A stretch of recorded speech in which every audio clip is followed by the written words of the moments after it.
G'day folks, welcome to the latest instalment of the Brothers Weekly Wrap. This week we come to you as we lead into our round 2 clash against Ivanhoe's. If we remember back to the start of the season, Ivanhoe's were too good for us when we took them on out at their home base at Smithfield. We tried to play a bit of dry weather football in the wet, and so we didn't handle the conditions all that well, and they were able to escape with a good win. I thought for the most part of that game we defended really well, and there's only been 2 other occasions that we defended as well as we did against those guys in that game. And fortunately that was last start against Kangaroos, so hopefully we can continue with that desperation with our defence, and we can limit their points scored, and we can find some rhythm with our attack and get away with a good solid win. It's going to be a tough hit out, they're always tough to beat, and with the Figs versus the Bobs on the sideline, that's certainly going to carry over onto the field, and it's going to be a good evening worth of football. The day is going to be quite a big day. It's a Super Saturday of sorts. We host our junior home games at Stan Williams Park on Saturdays, so we'll have our under 6s all the way through to under 14s inclusive playing across the 3 fields, and that'll lead into our second division, which will kick off at 2 o'clock. And then we're switching up our reserve grade and under 18s. Our reserve grade will actually play at 3:30, and our under 18s, the future of our club, they're going to play the main curtain raiser as they kick off at 5 p.m, which will then lead into the A grade game. So it's going to be a huge day of footy down there at Stan Williams Park, so hopefully we can get a really healthy crowd through and create a really great atmosphere as 2 traditional rivals take on each other in what should be a good game of footy. We've got a couple of little injuries. Callan Twaddle's still battling his foot injury, as is Wade Reithmuller.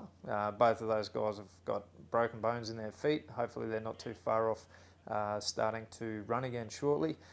We've also obviously got Nathan Curcio, who suffered that pretty horrific knee injury against Edmonton about 3 weeks ago.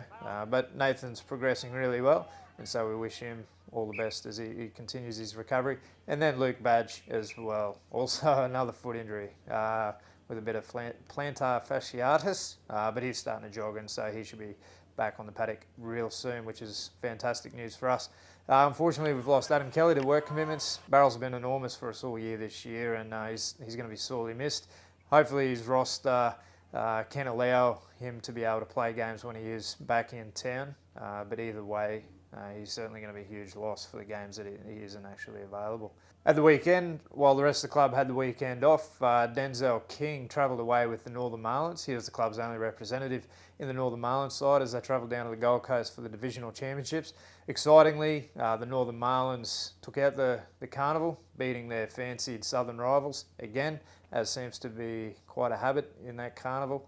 The Northern Marlins always acquit themselves very well, and that's the second year running now that they've taken out that championship. Denzel performed admirably by all accounts. He was exceptional. He's got himself a hat-trick in the first game and played very strongly again in the second game, so much so that he secured selection in the Queensland Rangers side that'll travel to take on a Ron Massey Cup representative side from Sydney in mid-July.